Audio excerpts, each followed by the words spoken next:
Halo teman-teman Kelontong Ruru. Hari ini Kelontong Ruru akan bikin video untuk konten yang paling panjang kayaknya nih di sepanjang sejarah Kelontong Ruru. Dan menurut saya ini adalah konten yang mungkin jarang banget dibahas ya di Indonesia, yaitu peran Sphagnum moss hidup untuk Tavor. Jadi nggak terbatas cuma Nepenthes ya. Hari ini saya dibantu oleh Mr. Trunkata untuk jelasin ini nih. Nah, secara garis besar saya akan bahas teorinya dulu. Nanti akan ada praktek, video, dan gambar-gambar lainnya. Cuman untuk summary atau kesimpulannya teman-teman bisa lihat di depan ya. Jadi saya bahas teorinya dulu, perannya. Jadi Sphagnum moss hidup itu ada plus sama minusnya. Nah, kita tentu akan bahas peran positifnya dulu ya. Jadi yang utama, nomor satu itu adalah indikator lingkungan pemeliharaan Tavor kita. Indikatornya apa aja sih lingkungannya? Yaitu cahaya, kelembapan, kualitas air yang kita pakai, juga media tanam yang kita pakai. Ini contohnya. Ini adalah Nepenthes toilet ya. Teman-teman pasti udah tahu. Nah, di sini ini moss ini jadi indikator lingkungan yang utama. Pertama, kita lihat dari segi cahaya. Nah, kita lihat nih, moss yang terkena cahaya itu warnanya sama bentuknya jauh lebih bagus. Sedangkan ini sebagian sisi belakang nggak terlalu terkena cahaya, dia jadi lemah, sering kena alga, dan kelihatan ya arah cahayanya tuh, nepenya pun condong ke arah cahaya. Nah, kemudian dari segi kelembapan, tentu juga jadi indikator baik, karena kalau Sphagnum moss ini lingkungannya nggak lembab, dia akan cenderung jadi kering. Nih, sisi-sisi yang ini tuh ngegantung, dia nggak nempel dengan Sphagnum lain. Jadi kalau kalian bisa memelihara Sphagnum dengan wujud yang optimal seperti ini tuh, hampir nggak ada ya sisi yang jeleknya kita bandingkan dengan jamban. Ini adalah Nepenthes cybercross truncata, saya setek basalnya dengan Sphagnum moss hidup. Tuh, wujud mossnya optimal banget. Ini jadi indikator kalau cahayanya dan kelembapannya bagus, kita bandingkan dengan yang jamban ya, beda. Kemudian kita kembali ke kualitas air. Tentunya kalau kualitas airnya kita jelek, kita pakai air pump, air sumur, Sphagnum moss hidup tuh pasti langsung mati. Kemudian juga indikator media. Kenapa bisa jadi indikator media? Karena kalau menurut saya pribadi, selama Sphagnum moss ini bisa hidup dengan baik di media yang kita pakai, berarti media tersebut aman untuk nepe atau Tavor lainnya. Nah, kemudian juga tentunya yang kedua adalah topping ya untuk tampilan, seperti contohnya di sini. Udah pasti jadinya jauh lebih cantik kalau Sphagnum mossnya hidup bagus di sebagai topping di pot.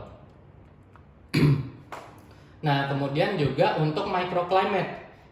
Kenapa sih saya paling sering nekenin microclimate ini? Jadi mereka dapat itu kelembapan semuanya dari lingkungannya ya, entah dari tatakan air atau dari media. Dan yang paling utama adalah dari Sphagnum moss hidup ini, karena mereka akan melakukan interaksi kapilaritas untuk menaikkan kelembapan atau air ke atas. Jadinya ini akan membantu adaptasi nepe untuk meningkatkan kelembapan di sekitarnya ya. Kemudian tentu yang utama sebagai topping adalah dia mencegah algae, jamur atau bakteri patogen lainnya. Karena sifat dari Sphagnum moss hidup itu adalah mengeluarkan hidrogen ion dan dia berkompetisi dengan organisme lain untuk hidup di lingkungannya. Jadi dia akan mensupres atau menekan pertumbuhan bakteri-bakteri atau tanaman yang merugikan.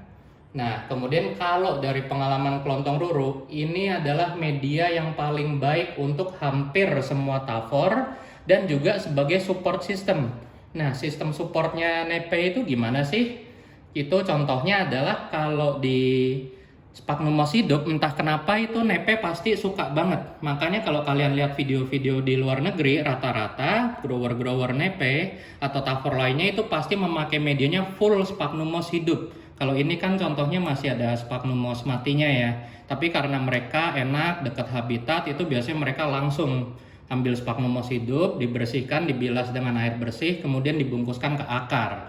Kalau di Indonesia itu yang bisa melakukan biasanya teman-teman yang tinggal di Sumatera atau Sulawesi ya. Karena mereka juga untuk memungut Sphagnum moss hidup tinggal masuk hutan atau naik gunung.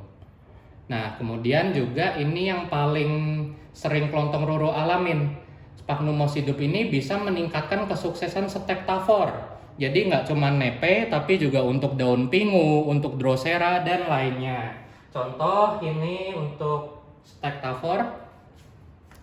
Bisa teman-teman lihat ya, ini adalah Sibuyanensis meriliana. Kelihatan banget seperti seedling, dan ini hampir nggak mungkin ya saya lakukan karena saya nggak punya Sibuyanensis dan meriliana. Nah, ini lantas dari mana asalnya seedling ini? Ini adalah pecahan nodul. Jadi kalau teman-teman pernah ngalamin dari batang atas, itu kan kadang suka nepe keluar cabang lagi dan keluar kayak tunas kecil ya.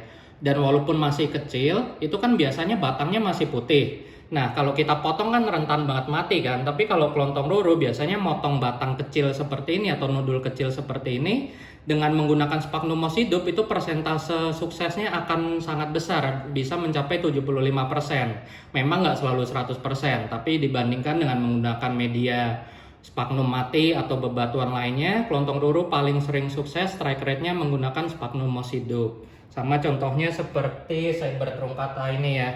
Cuman kalau ini kan paling gampang karena basal gede seperti ini biasanya kita setek dengan sungkupan aja udah jadi. Nah, sisi negatifnya apa sih kalau kita pakai Sphagnum moss-hidup gitu? Akarnya, terutama kalau nepe ya, itu kadang memilih tumbuh di topping moss hidupnya. Itu contohnya gimana? Bisa kita lihat di sini. Ini salah satu Sphagnum hidup yang saya cabut untuk budidaya. Nah, kelihatan ada akar nepenya ya yang jalan di sini.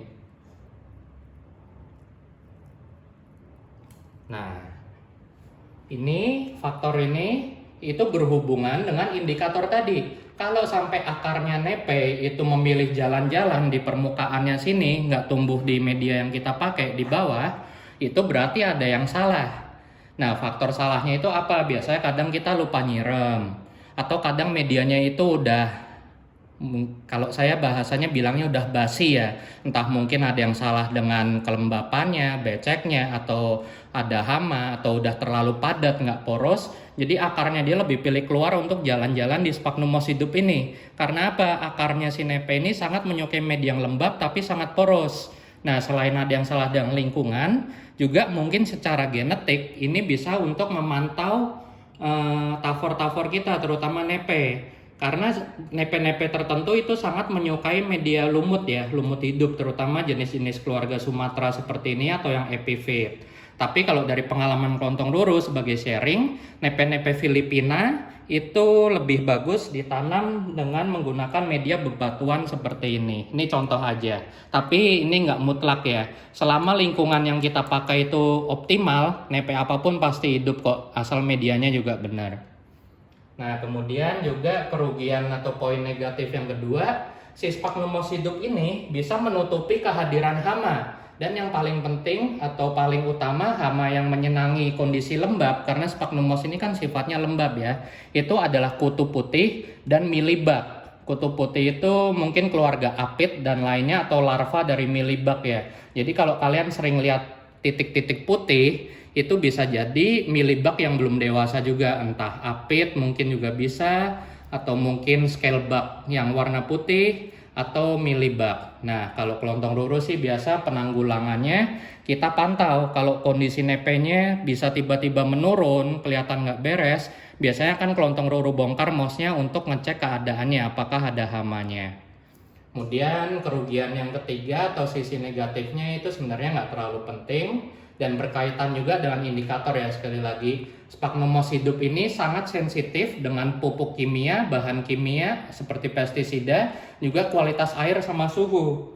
Jadi kalau pas nepe kita kadang kena hama, kita jadi repot ya. Karena kita mau nyiram nepenya tapi mau nggak mau kena ke Sphagnum moss-hidupnya, nanti bisa jadi putih terus mati.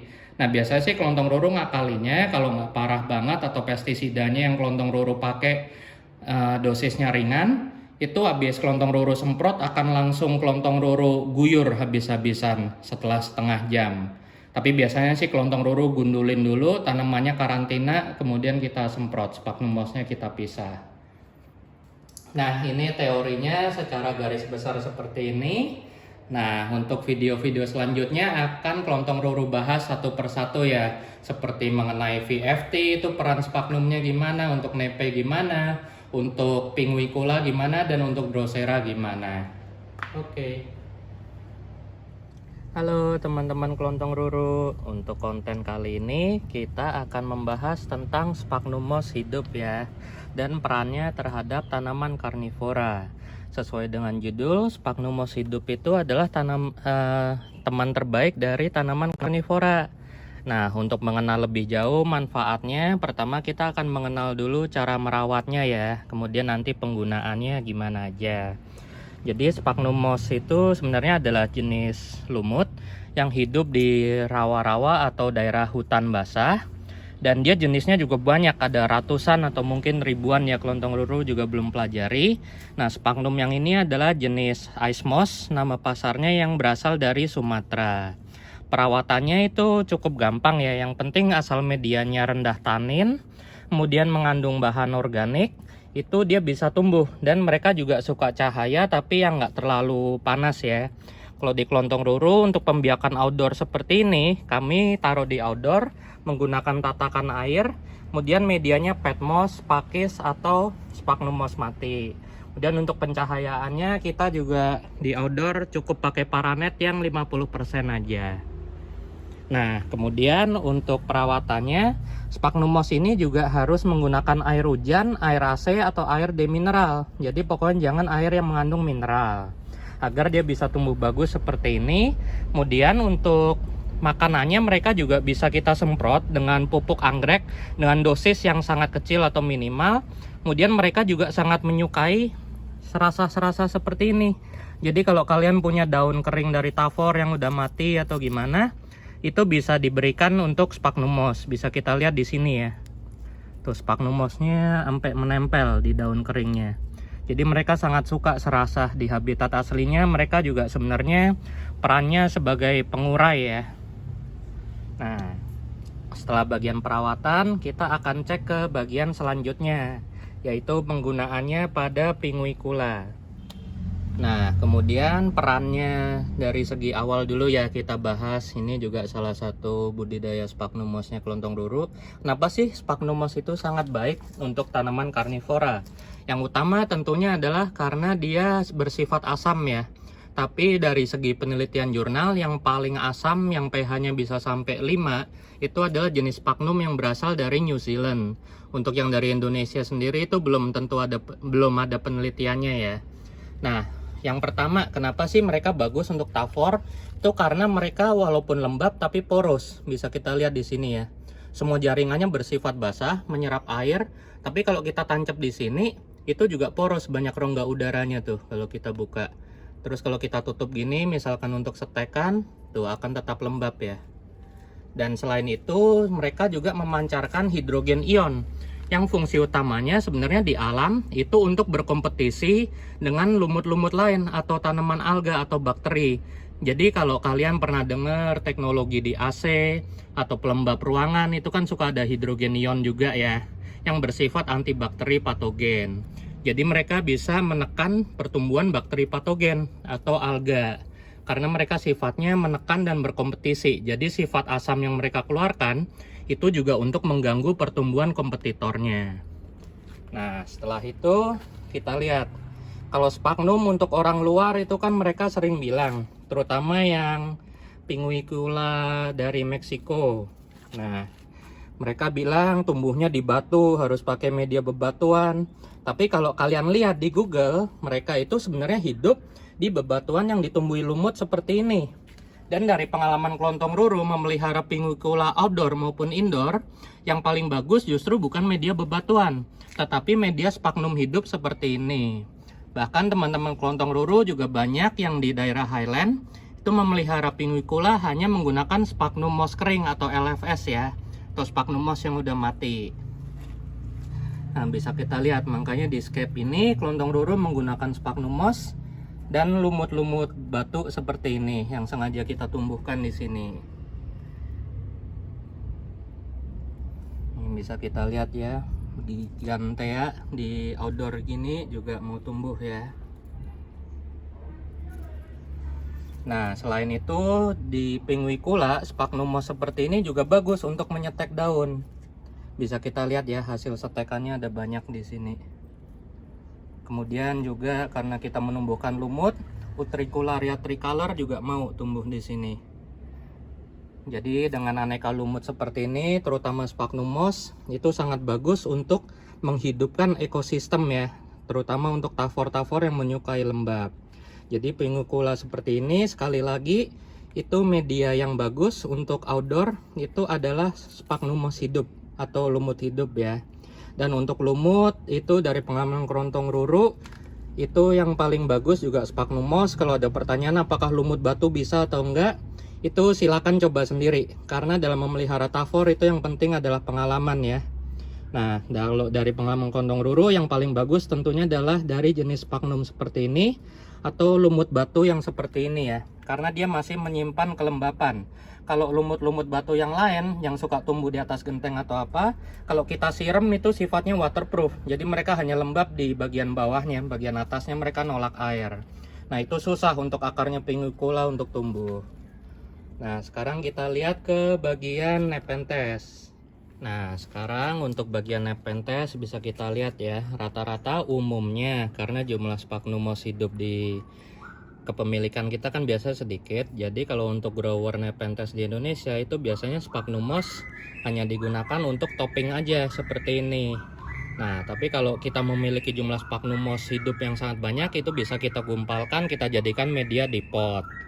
Kecuali kita tinggal di daerah habitat ya, Sumatera atau Kalimantan tuh enak, kita tinggal ambil sphagnumnya bisa kita jadiin media langsung. Nah, kalau untuk di kelontong ruru, penggunaan utamanya ini adalah sebagai topping. Nah, gunanya sphagnum moss hidup untuk topping nepe apa aja sih? Yang pertama tentu seperti penjelasan tadi, untuk menekan pertumbuhan bakteri atau patogen lainnya seperti alga. Bisa kita lihat di sini ya, relatif nggak ada alga. Kemudian media yang kita gunakan di sini juga bebatuan, koko husk, juga pakis cacah. Di sini sphagnum moss tetap mau hidup asalkan air yang digunakan itu air hujan atau air AC atau air demineral ya. Sesekali kena dikit nggak apa-apa lah, kayak di sini kelontong ruru tuh mistingnya masih pakai air pump untuk yang outdoor. Bisa kita lihat sphagnum mossnya masih tetap bagus ya. Dan kemudian juga ini bisa menjadi indikator kalau medianya udah kering. Jadi yang seperti yang kita tahu, nepe itu juga suka lembab dan suka poros. Jadi kalau sphagnum moss yang di atas ini udah kering, itu udah tanda bagi kita untuk menyiram. Kemudian juga manfaat lainnya bisa kita lihat ya. Sphagnum moss ini juga sangat disukai oleh tanaman-tanaman lain. Pakis-pakis eksotis seperti ini, tuh. Ini termasuk jenis jarang, juga sangat menyukai sphagnum moss hidup ya. Di sini kelontong ruru menggunakan sphagnum moss hidup. Kemudian juga untuk Nepenthes deriana, mungkin yang udah follow kelontong ruru dari lama itu udah tahu ya, deriananya di sini tuh gede banget. Medianya menggunakan full koko husk, dan di sini sphagnum moss saja masih tetap mau hidup nih. Tapi tentunya koko husk yang kami gunakan udah dijemur dulu pada saat musim hujan selama semusim penuh. Jadi kadar tanin dan garamnya udah relatif rendah ya. Ini sphagnumnya udah adaptasi nih, tuh udah nempel semua di koko husknya. Kemudian selain untuk menjaga media, selain untuk menjaga indikator media, itu juga bisa untuk menambah kelembapan. Seperti di contoh di sini, ini adalah Nepenthes rafflesiana black yang squat. Di sini juga ada Nepenthes campotiana, juga ada Hemsleyana ya. Nah, perannya sphagnum moss hidup di sini adalah jika kantong-kantong atau bakal kantong seperti ini dia duduk di sphagnum moss, itu akan memberi yang namanya microclimate. Jadi dia akan memberi kelembapan lebih, jadi kantong akan lebih mau keluar gitu. Bisa kita lihat ya di sini nih hasil dari duduk di sphagnum moss, optimal banget kantongnya. Kemudian kita bandingkan dengan kantong yang tidak duduk di sphagnum tuh. Ukurannya sama bentuknya juga berbeda ya. Ini yang dapat dudukan di area sphagnum moss hidup. Ini yang duduk di pot biasa. Ini lebih keren ya. Ya, bentuknya lebih optimal, biasanya lebih gede sama lebih cerah warnanya. Pokoknya bentuknya optimal banget kayak di habitat. Karena memang beberapa nepe di habitat itu justru kantongnya banyak yang tersembunyi di lumut-lumut hidup seperti ini. Nah, makanya di sini kelontong ruru juga banyak biakin sphagnum moss lah. Pokoknya kapanpun tinggal butuh, kita tinggal taruh sebagai topping. Kemudian juga selain sphagnum moss, lumut kayu pinus seperti ini juga bagus ya. Dulu kelontong ruru kesulitan untuk memelihara Nepenthes hemsleyana dengan bagus. Tapi dengan menggunakan media lumut kayu pinus seperti ini, puji Tuhan hemsleyananya udah lancar, subur banget.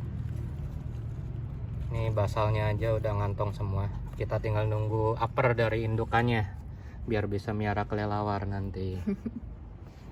Oke, sekian untuk Nepenthes. Nah, kehebatan sphagnum moss hidup yang lainnya adalah bisa untuk menyetek nudul-nudul kecil atau basal yang sangat kecil pada nepe. Bisa dilihat ya di sini hasilnya udah banyak.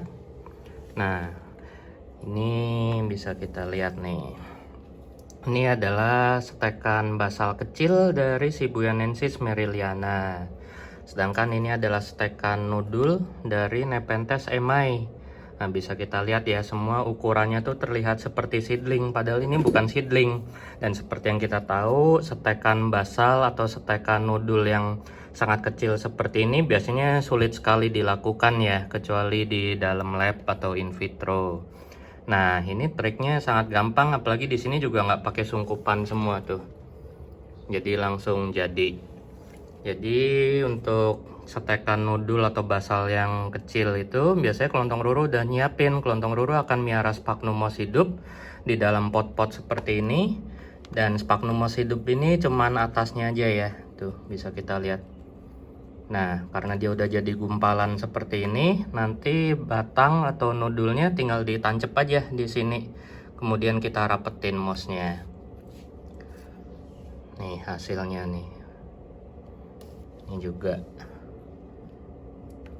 bisa kita lihat atasnya itu cuman gumpalan lumutnya aja ya, sedangkan akarnya udah jalan tuh di bawah. Nah, bawahnya cuman kokudo atau sphagnum moss. Emang bagus ini sphagnum moss hidup. Nah, untuk kegunaan sphagnum moss pada penanaman VFT bisa kita lihat sekarang di sini. Jadi kelontong ruru tuh untuk semua VFT-nya pakai sphagnum moss hidup ya buat toppingnya. Alasan utamanya apa? Nah, tentunya yang utama adalah untuk mencegah tumbuhnya alga dan patogen lainnya. Karena sphagnum moss hidup ini dia berkompetisi dengan patogen atau alga untuk berebut nutrisi. Dan kalau sphagnum moss-nya menang, itu bisa membantu daya hidup atau daya tahan dari VFT ya. Kemudian kelebihan lainnya tentu untuk menambah kelembapan yang dibutuhkan oleh VFT, walaupun sebenarnya VFT nggak butuh lembab yang tinggi banget kayak nepe. Nah, manfaat lainnya yang benar-benar kelontong ruru rasain untuk VFT bisa kita lihat. VFT palang sini atau mungkin di jenis lain ya, ini tadi habis kelontong ruru bongkar semua, kita dapat banyak nih anakan-anakan VFT. Nah, jadi karena si sphagnum moss hidup ini memberi kelembapan yang tinggi, kemudian juga mengandung hormon atau zat-zat tertentu yang bisa memicu pertumbuhan tanaman, maka sering ditemukan kalau pas kita lagi repotting atau kita copotin sphagnum moss-nya buat kita panen, tuh ada anakan-anakan VFT ya. Anakan VFT-nya ini tumbuh di sphagnum moss hidupnya. Kemudian juga mereka bersimbiosis sebenarnya, karena daun-daun lama VFT yang mati akan menjadi sumber nutrisi untuk sphagnum moss. Bisa kita lihat tuh kan, trap dari VFT yang udah busuk, udah mati akan membuat sphagnum moss makin subur ya. Nah, ini manfaat paling bagusnya tentu anakan-anakan VFT ini bisa kita panen lagi. Jadi VFT peleng sini dari jenis cultivar peleng sini tadinya cuma satu ya, tapi karena ditanam dengan sphagnum moss, ini udah kami pecah, udah jadi 4 tuh, lumayan kan? Oke. Nah, sebagai pengamatan tambahan juga VFT yang pakai sphagnum moss gini, rata-rata walaupun tanpa di AC atau di kulkasin berhasil melalui masa dorman ya, bisa tampak di sini tuh. Ini umbi lama dan bagian-bagian lamanya, dan dia udah bangun lagi sekarang. Nah, sekarang untuk topik terakhir yaitu Drosera. Nah, sebenarnya sih keluarga tawar masih banyak banget ya, cuman kan yang paling umum kita piara itu adalah Nepenthes, Pingu, dan VFT juga dengan Drosera. Nah, untuk Drosera sebagai topik terakhir kita, kegunaannya apa aja sih? Nah, relatif sama seperti tavor-tavor sebelumnya, yaitu untuk menambah kelembapan sama mempercantik tampilan dan juga mencegah alga atau patogen lain tumbuh di permukaan. Memang untuk keluarga Drosera itu nggak semuanya tumbuh di lingkungan basah berlumut ya, seperti keluarga Derbiensis atau Falconeri atau kadang Burmani juga itu ada yang tumbuhnya di lingkungan pasir basah yang kandungan silikanya sangat tinggi. Nah, selain fungsi-fungsi tadi yang umum itu juga ada fungsi tambahan. Contohnya di mana? Nah, di sini nih kelontong ruru sekalian nyetek haworthia di Sphagnum moschidum.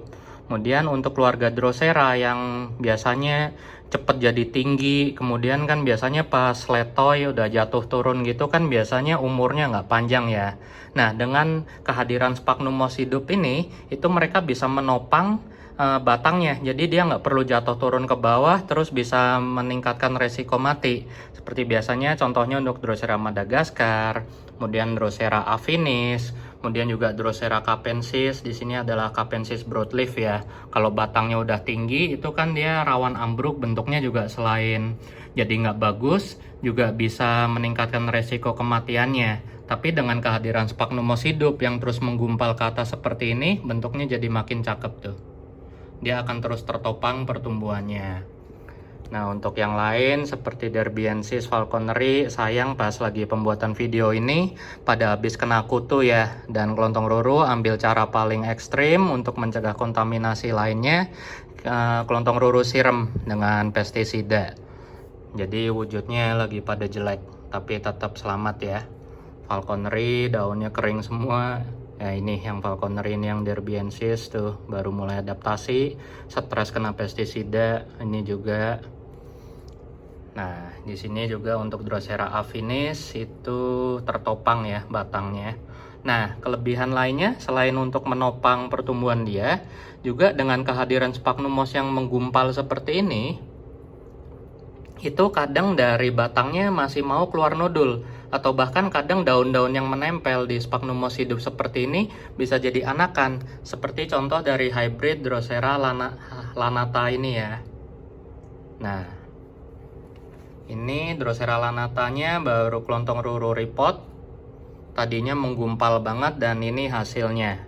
Dari satu batang indukan, kelontong ruru dapet 4 anakan, yang 2 udah digondol sama teman-teman kelontong ruru tadi. Di sini masih ada 2 indukannya. Jadi kelihatan ya dari di sini kalau Sphagnum moschidum itu juga bisa mensustain pertumbuhan dari Drosera. Jadi mau mereka mecah gimana, mau nyabang kayak gimana, umurnya jadi jauh lebih panjang dibandingkan dengan yang nggak pakai Sphagnum moschidum. Itu kalau dari pengalaman kelontong ruru. Nah, kalau mungkin teman-teman lain juga ada yang piara di kondisinya ideal banget seperti di Highland atau apa, itu nggak perlu diapa-apain juga tumbuh bagus. Cuman kalau kelontong ruru kan mengamati secara kondisi pemeliharaan di perkotaan ya.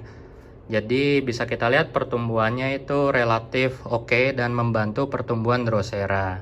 Nah, di sini juga sama untuk Drosera pygmy yang terkenal rawan stres kalau di repot segala macam. Tapi kalau di kelontong ruru itu kita pakai semua medianya Sphagnum moschidum, relatif nggak pernah stres kalau di repot. Nah, jadi sebagai kesimpulan, ini juga tambahan untuk Pinguicula yang Meksikan ya. Itu medianya juga kelontong ruru, pakainya semuanya Sphagnum moschidum yang rewel-rewel. Untuk video scape-nya ada di video lainnya. Nah, ini tambahan juga ada Drosera graumogolensis, Pinguicula. Kita bikin semuanya medianya full Sphagnum moschidum, dicampur dengan beberapa jenis moss lain ya. Untuk Cephalotus juga kita pakai Sphagnum moschidum untuk supportnya. Kemudian juga ini adalah semaian dari Gemai Drosera pygmy. Kemudian juga untuk membantu adaptasi Drosera yang baru datang, kelontong ruru juga tambahkan topping Sphagnum moschidum. Juga untuk menyetek daun Pinguicula ya, kelihatan di sini juga. Dan sekali lagi Sphagnum moschidum itu juga bisa menjadi sahabat tanaman-tanaman lain. Seperti tadi udah kelihatan, kadang haworthia juga kami stek di Sphagnum. Mama Litops juga kadang untuk Litopsnya itu untuk membantu menumbuhkan akar ditancap di sini sekitar seminggu atau sebulan sampai keluar akarnya, kemudian baru ditanam lagi. Untuk Anthurium juga sama, ini Clidemioides itu gampang banget, kita potong rantingnya taruh di sphagnum hidup tuh udah keluar 2 daun baru di sini. Oke, sekian teman-teman, terima kasih. Semoga info tentang Sphagnum moss ini bisa membantu menginspirasi teman-teman semuanya untuk memelihara Thafor dan menjadikan Sphagnum moss sebagai sahabat dekat kita dalam memelihara Thafor.